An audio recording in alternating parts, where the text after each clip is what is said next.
All right, let's try this again. Cut out a bit of the fat. Been trying to make a video about Lifeline. Been trying to do the style that I used to do, where I would just play a legend and talk about the legend as I'm playing them, but that's actually really difficult to keep up. So instead, I just opted to take this game that I had just a little bit ago, just a solo queue game in gold, playing Lifeline. Ends up being a pretty good game, getting some pretty big gains out of it. Not a super impressive game by any means, because it is gold, like, mind you. Like, the lobbies aren't really the greatest, especially at this point in the season. I'm really late to the party, but it's good background footage and kind of gives me what I need to talk about this legend. If you've been watching for a while, you might know that one of the first videos that I ever made, as far as like an analysis video for Apex, is about Lifeline. Not many people watch that. I think I got like 50 views. At the time, I was so proud of it, because like I was getting like 5 views on my videos, and then I posted that and it's like, oh, well, maybe people will watch me if I talk about analysis. By the way, how big is the ult for Conduit? I could swear that I wasn't in the ult and I was still getting hit with that thing.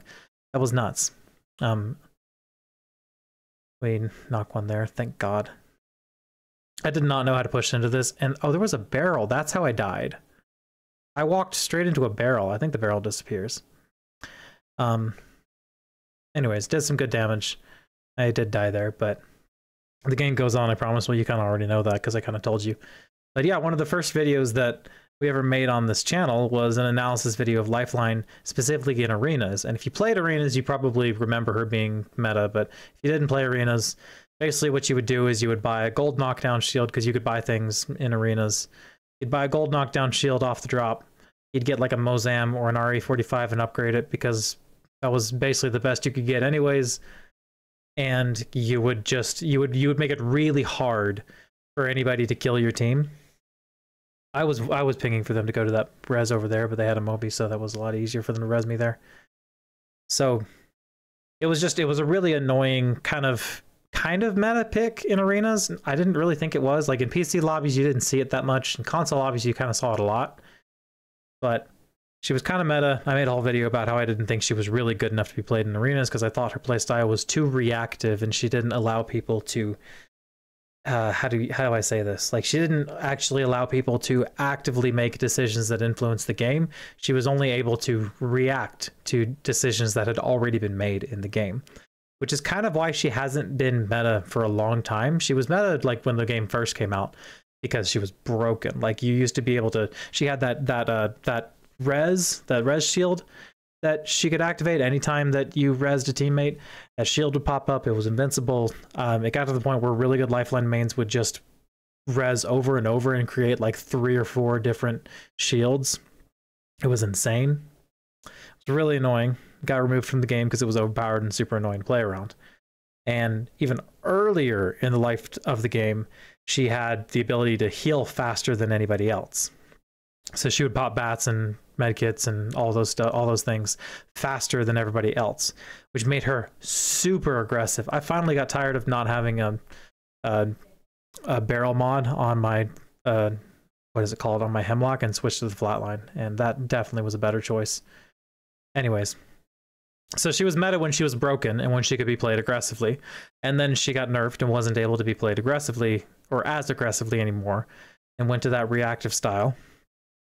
And she kind of fell out of the meta. Like, she's still always been a really popular legend, because she's kind of one of those legends that's synonymous with the face of the game, like Wraith and Pathfinder. Not quite on the scale of those or Octane, but at the start of the game, this was what all the best players played, was Lifeline.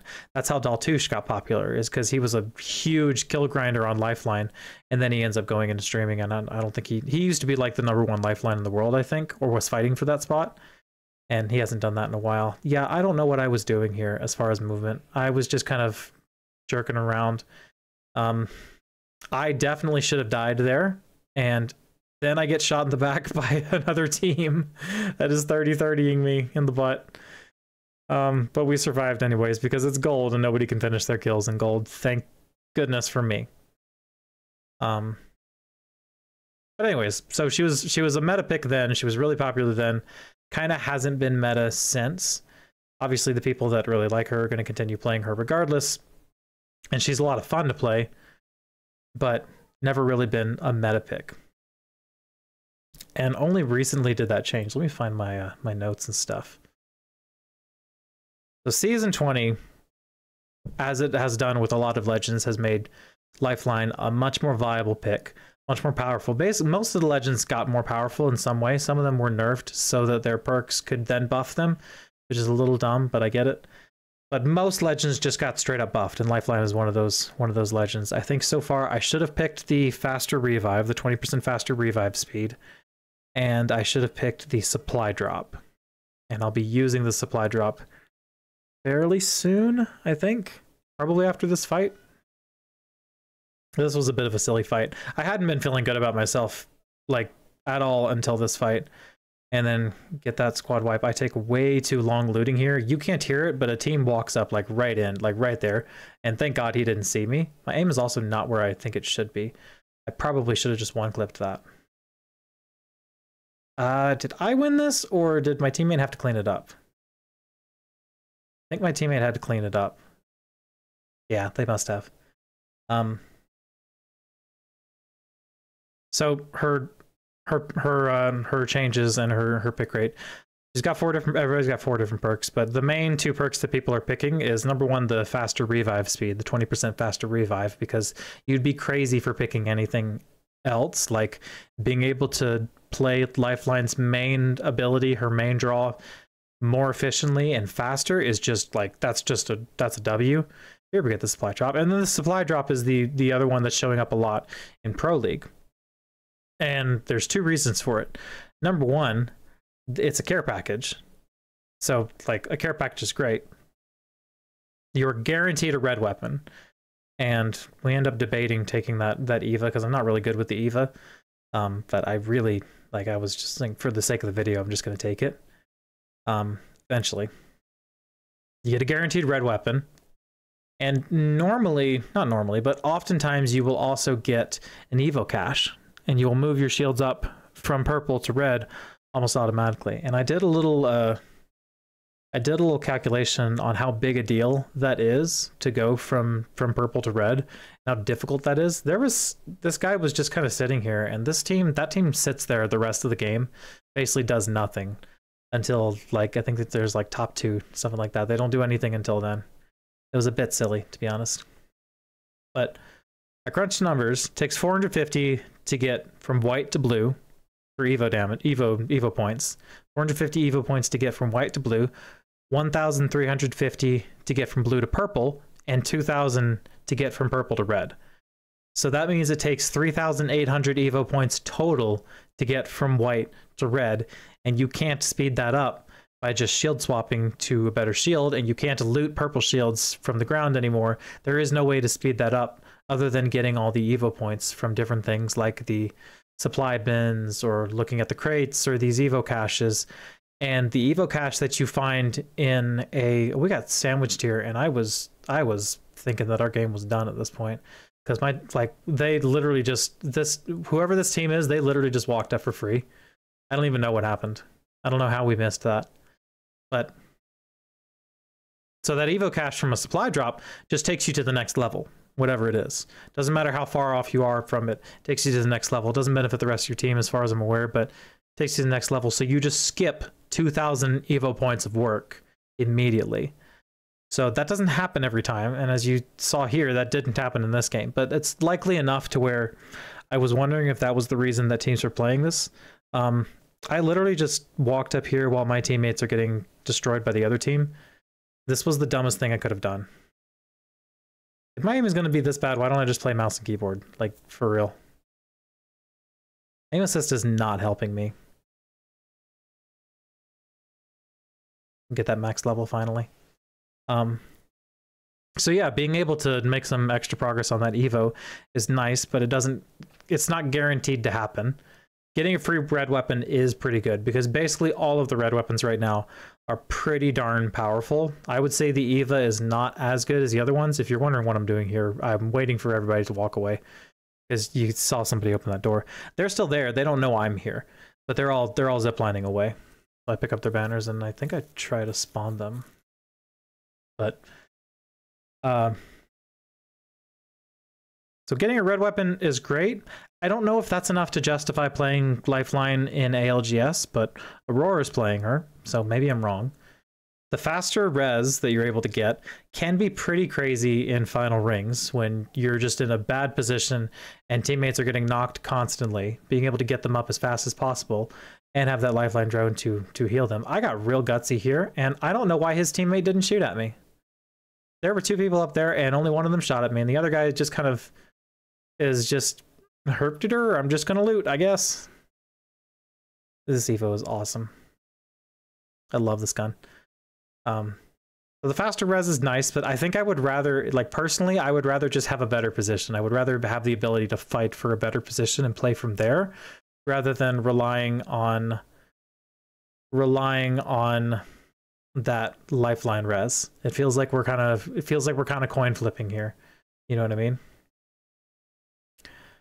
So it's worth noting, I've mentioned Aurora a couple times. Yes, Aurora is maining Lifeline right now and has played Lifeline in most of their games.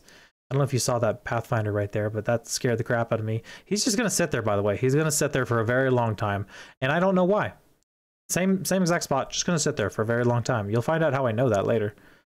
So Aurora's been playing her a ton, but it's worth noting that Aurora was already in the lead in Europe a long time ago. Like, they had this dominant 37-point lead or whatever it is, like, for a long time.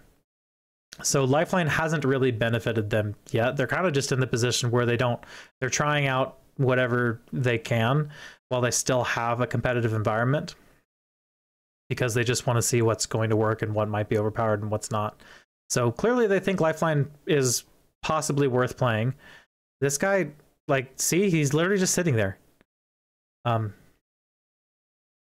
So clearly they think Lifeline is worth playing to some degree, but I'm just not sure. I'm not convinced, to be totally honest with you. Being able to do the reses more often is nice, but really the main draw is, and I'm looking for heavy ammo here. I literally don't want to do this fight with just an EVA 8, but I think that's just what I had to do. Really, the consistent draw, the consistent playmaking ability that you get out of Lifeline is being able to have that red weapon, that guaranteed red weapon. Now, if you get something like the EVA 8, I mean, I do really well with it, but it's really not the best weapon for most scenarios. You get a wingman or a Kraber or even a Bocek. I would say even a Bocek. Bocek is a little niche like the EVA too, but I guess the Kraber is niche as well. But you get any of those better weapons, then it really makes a huge difference. Like, the wingman is able to 1v3 squads. Like, even really good squads that play everything perfectly, the wingman is literally able to 1v3 them. It's insane. It's an overpowered care package weapon. So maybe that's the main reason that they think it's worth playing Lifeline. I'm not convinced. I had them muted, so there was no reason for me to say GG's, but I did it anyways, just out of habit. Yeah, so that then becomes the question: is Aurora actually going to play Lifeline when they get to LAN? Because we got LAN in, I don't actually know how long. Finals is coming up like this weekend. So we'll see how things go if they play Lifeline in finals. They might as well, because they're guaranteed to go to LAN at this point. They're in first place. It's impossible for anybody to catch up to them. But yeah, that's kind of why she's meta. Access to the red weapon, the chance to get red shields like almost immediately. Let me go back to the face cam for this last bit of the video. But to be honest with you, my opinion of her is the same as it was when I made that Arenas video like 2 years ago. She's, for the most part, she's a reactive legend, and that's just not I don't think that's the best option when you're trying to play seriously. When you're trying to rank up, or when you're trying to play professionally. I would rather have something that lets me make plays. That's part of why I think Lifeline is still viable, is because you can get that supply drop and get a red weapon, and that red weapon can be a wingman or a Kraber, and you have that playmaking ability. Bocek is good too, but I really don't think the EVA is in that class.